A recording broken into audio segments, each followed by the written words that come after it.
మారి అంటే వచ్చే అసలు ఆలోచన ఏంటి? నువ్వు ఒక కులం పరిధి దాటి, మతం పరిధి దాటి, ప్రాంతం పరిధి దాటి సేవ చేయడానికో లేకపోతే రాష్ట్రానికి ఏదో ఉపయోగపడడానికో, సరే కొంత పోనీ స్వయంగా లబ్ధి పొందడానికో ఏదో కారణంతో, ఇప్పుడు అందరూ ఎవరు మహాత్మా గాంధీలు కాదు, అంబేద్కర్లు కాదు. మరి ఈ పరిస్థితుల్లో వైఎస్ఆర్సీపీ చేసే ఈ రాజకీయం, పైగా నిన్న వాళ్ళు పెట్టుకున్న సమావేశము, వాళ్ళు ఓపెన్గానే బయటకు వచ్చి పవన్ కళ్యాణ్ మీద దాడి చేసిన తీరు, నీ కులం చూసే ఉప ముఖ్యమంత్రి పదవి ఇవ్వలేదా, నువ్వు అప్పుడు ఎన్నికల్లో అడిగేసి ఇప్పుడు వద్దంటావా, అంటే ఏంటి వీళ్ళ ఎజెండా?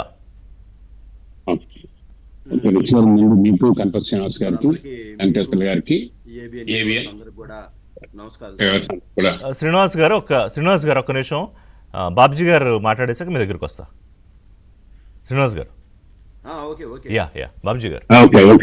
కనప శ్రీనివాస్ గారికి, వెంకటేశ్వర గారికి, మీకు ఏబిఎన్ ప్రేక్షకులందరికీ కూడా నమస్కారం. మీరు ప్రొసీడింగ్ చాలా గొప్ప మాటలు 2 మాటలు మాట్లాడారు మిస్టర్ గారు. ఒకటి ఏంటంటే, ఆ రాజకీయాల్లో వీళ్ళు తప్ప ఇంకొకరు ఉండకూడదు కాబట్టి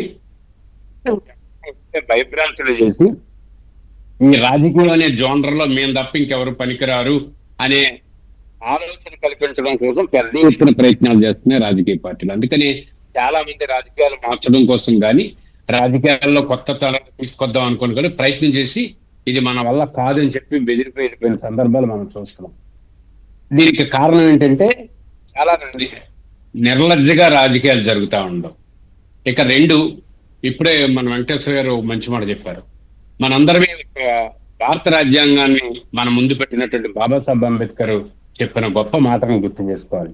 అధికారం ఉందని జాతి అంతమైపోతుంది అని చెప్పారు ఆయన. అట్లాగే గురజాడ గొప్ప మాట చెప్పారు, మతములన్నీ మార్చిపోను, జ్ఞానం ఒక్కటే నిలిచి వెలుగును అని. మళ్ళా అంబేద్కర్ ఇంకొక మాట చెప్పారు, కులం పునాదాలపైన ప్రజాస్వామ్యాన్ని నిర్మించలేము అని. ఈ 3 మన కళ్ళ ముందు కరెక్ట్ గా కనిపిస్తా ఉన్నాయి. ఒకటి, అధికారం కావాలి ఎవరికి? సాధిత పీడిత ప్రజలకి. ఎవరు బాధ్యతలకి వెసులుబాటు? ప్రజాస్వామ్య వ్యవస్థలో ఎవరు చేరాలకు ఉండాలి. ఒక కాపులైనా, కమ్మలైనా, రెడ్డైనా, రాజైనా, దళితులైనా, బీసీలైనా. ఒకవైపు అణగారిన వర్గాలని బీసీలని మాటతోటి హుందాగా ప్రవర్తిస్తూ ఉంటే, మరొక వైపు అధికారంలో ఉన్న వాళ్ళు ఎలా పైకి తీసుకురావాలని ఆలోచన చేస్తారు. కానీ దురదృష్టం, ఈ రోజు రాజకీయ పార్టీ అంటే సిద్ధాంతాలు ఉండాలి తప్ప రాద్ధాంతాలతో బ్రతకాలని అనుకునే పరిస్థితి జగన్మోహన్ రెడ్డి గారు ఈ రాష్ట్ర రాజకీయాలు తీసుకొచ్చిన పరిస్థితి.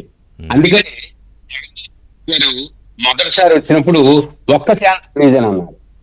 ప్రజలు ఏం చేశారు? ఇది వాస్తవం అనుకొని కుర్రోడు, యువకుడు, ఉత్సాహవంతుడు, కాస్త అవకాశం ఉండొచ్చేమో, వాళ్ళ ఆయన పెట్టాడు, ఈయన మాత్రం ఎందుకు తప్పులు చేస్తాడు, అవసరం లేదు కదా, ఒక ఛాన్స్ ఇద్దాం, చంద్రబాబు గారిని చూసాం ఎక్కువ సంవత్సరాలు అని చెప్పని ఒక్క ఛాన్స్ ఇచ్చారు.